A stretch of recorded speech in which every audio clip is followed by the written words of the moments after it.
Avis vascular centre మన దేశంలోనే the best varicose veins hospitals.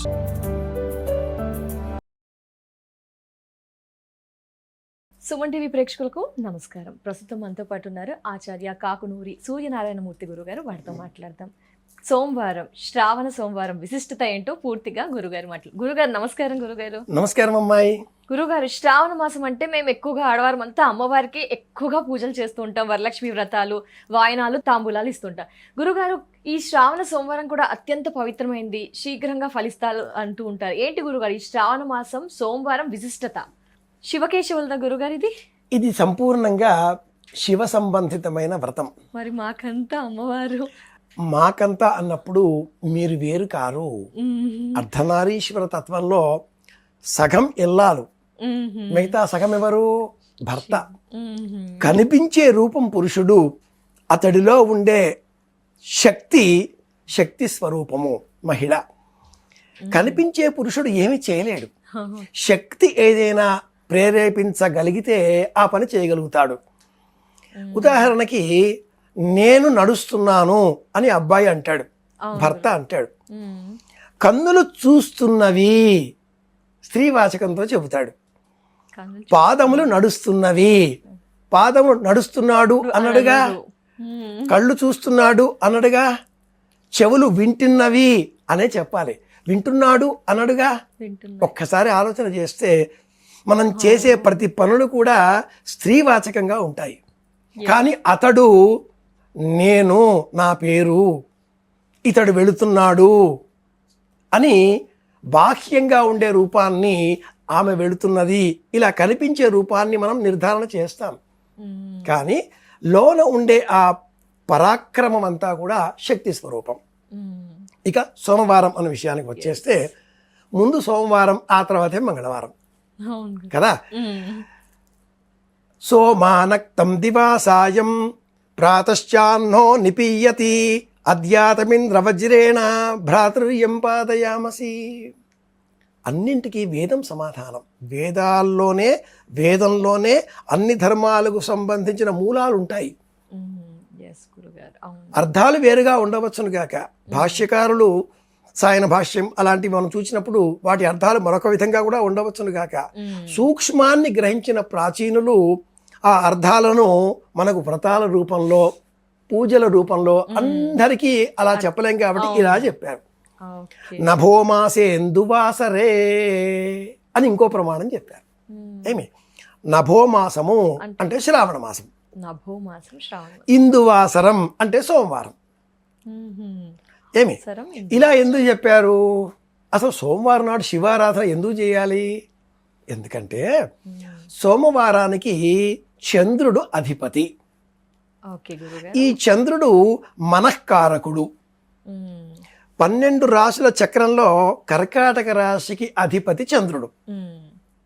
మనస్సును ప్రభావితం చేసేది రాశి, శరీరాన్ని గుర్తించేది, ఇలా ఉంటాడు అని చెప్పేది, శరీరాన్ని నియంత్రించేది లగ్నం. ఇది జ్యోతిష సంబంధితమైనటువంటి సమర్థన. ఈ శ్రావణ మాసంలోనే కర్కాటక రాశిలో సూర్యుడు ఉండే కాలం ఉంటుంది. అంటే సూర్యుడైనటువంటి శరీరము, చంద్రుడైనటువంటి మనస్సు రెండు ఈ మాసంలోనే ఒకే చోట కూరే అవకాశం ఉంటుంది. సూర్యుడు ఒక్కొక్క రాశిలో 30 రోజులు ఉంటాడు. అలా ఆ కదలికలకే మనం సంక్రాంతి, సంక్రమణం, ధను సంక్రాంతి అని చేస్తూ ఉంటాం.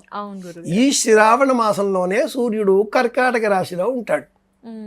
ఈ కర్కాటక రాశిలో శ్రవణ నక్షత్ర సంబంధంగా అన్నప్పుడు మకరం అవుతుంది. కానీ కర్కాటక రాశ్యాధిపతి చంద్రుడు, మనస్సు. శివుణ్ణి ఎందుకు పూజించాలి మళ్ళీ అడుగుతారు కాలేజీ పిల్లలు, యంగ్స్టర్స్ అందరూ కూడా మీరే కదా. కాబట్టి ఏమడుగుతారు? ఎందుకు చేయాలండి? ఆ విగ్రహం మీద నీళ్లు పోస్తే వచ్చేది ఏమిటిటా అంటూ ఉంటారు.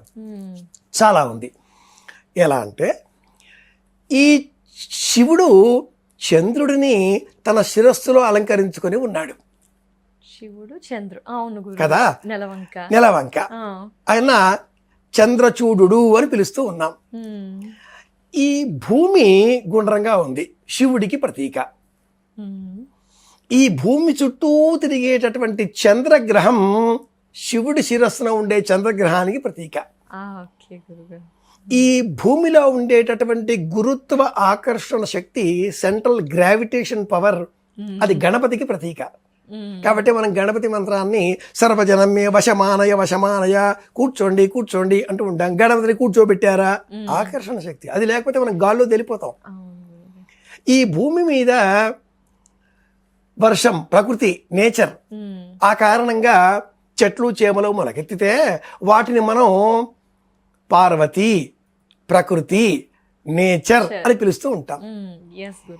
కొన్ని కులాలలో, వర్గాలలో, మతాలలో, ముఖ్యంగా సంచార జాతులలో, లంబాడ మొదలైన జాతులు మనం గమనిస్తే ఈ శ్రావణ మాసంలో వాళ్ళు ఒక చిత్రమైన వ్రతం చేస్తారు. పాలికలో మట్టి పోసి నవధాన్యాలు వేసి అవి మొలకెత్తే విధంగా, అంకురించే విధంగా ఏర్పాటు చేస్తూ వివాహం కాని అమ్మాయిలు వాటిని 7 రోజులు సంరక్షణ చేస్తారు. లావణి, ఫేణి అనే వాళ్ళ ఆ వస్త్రాలు వేసుకొని సప్తమి నుంచి పౌర్ణిమ వరకు వాళ్ళు ఒక వ్రతం చేస్తారు ప్రత్యేకంగా. కాబట్టి ఈ శ్రావణ సోమవారాలలో శివారాధన చేస్తే వివాహం కానటువంటి వారికి శీఘ్రమే వివాహం అవుతుంది. శివుడు ఇతర దేవతల్లాగా కాకుండా తన సగం శరీరాన్ని ఆవిడకి ఇచ్చి ఉన్నాడు. అర్ధనారీశ్వరుడు అంటే శివుడే, దూరంగా పెట్టలేదు. ఆవిడని మళ్ళీ ఎవరో తీసుకుపోతే వెంటాడి వాడిని చంపేసి తెచ్చుకునే వైష్ణవ కథలు కావు ఇక్కడ. అక్కడ ఏదో లక్ష్మీదేవి అలా ఇక్కడ లేదు. ఆయనలోనే సగం. ఆయన వెళుతున్నాడు, ఆవిడ వెళుతూనే ఉంటుంది. ఆవిడ వెళ్తుంది, ఆయన వెంటే ఉంటాడు. ఎంత గొప్పది నీడలాగా అర్ధనారీశ్వర తత్వం. కాబట్టి వివాహం అయిన దంపతులు వాళ్ళిద్దరి మధ్యన పొరపచ్చాలు రాకుండా ఉండాలంటే, మాట పెరగకుండా ఉండాలి అంటే, నేనేదో సరదాగా ఒకసారి తమలపాకుతో ఇలా అంటే ఆవిడ లోనికి వెళ్ళి ఆవిడ దగ్గర చాలా పెద్ద ఆయుధం ఉంటుంది, రోకలి బండ, అది తెచ్చి కొట్టేస్తా అంటే అలా కాకూడదు. మాట అర్థంలాగా ఉండాలి. 3 పెళ్ళాలు మాటకి ఓ అర్థం ఉంటుంది. ఏ అర్థం లేకుండా సౌండ్స్ చేస్తే కూడా సౌండ్స్ అర్థం లేకుండా వచ్చింది అనే అర్థం ఉంటుంది కదా. కాబట్టి వివాహం అయిన దంపతుల మధ్య గొడవలు లేకుండా ఉండడం కోసం శ్రావణ సోమవార వ్రతం చెయ్యాలి. 16 వారాల పాటు చెయ్యాలి. ఏ పురాణంలో ఉందండి చెబుతున్నారు? స్కాంద పురాణంలో ఉంది.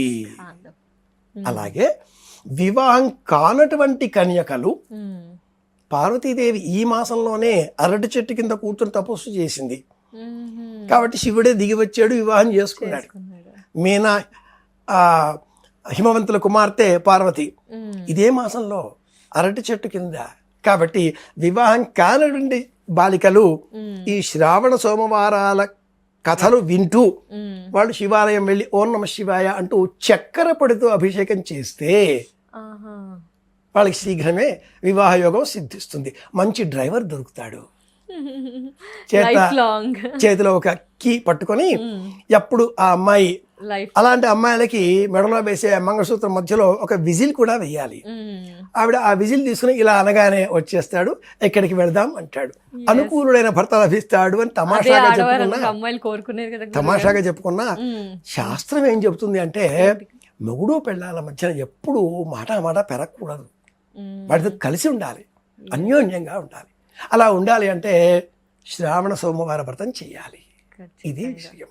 తప్పకుండా. చాలా ధన్యవాదాలు గురువు గారు. శ్రావణ సోమవారం గురించి చాలా క్లుప్తంగా వివరించినందుకు నమస్కారం గురుగారు. కృష్ణార్పణం.